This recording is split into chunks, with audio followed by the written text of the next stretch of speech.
Chester, Rick, Eusebio, Idol, wala namang problema na mang-bash at mang-asar sila sa'yo. Kaso nga lang po, lumalagpas na sila sa linya. May mga legal boundaries din kasing Yes.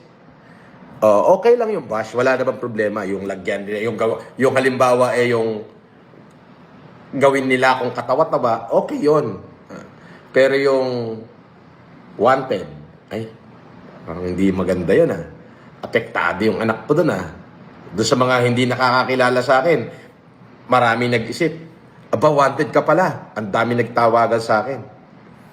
Ngayon lang, meron silang inedit-edit na sounds. Kasi binati ko yung kaibigan ko, si Lil Arce.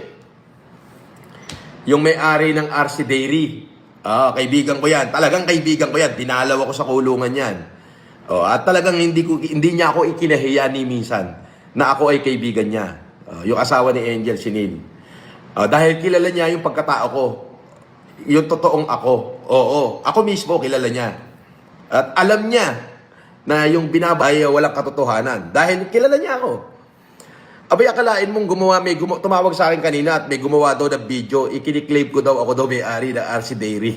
Inedit yung pinutol-putol yung mga video na ako may-ari ng RC Dairy. Parang ganun daw. Tingnan nyo sila. Ganyan sila kawalang yan. At sabi ko kay Dean, pare, ano ba sa tingin mo? Mukhang pinutol-putol pare. Ba't tinawagan mo pa ako? Sabi ko gano'n. Alam mo kung ano sabi?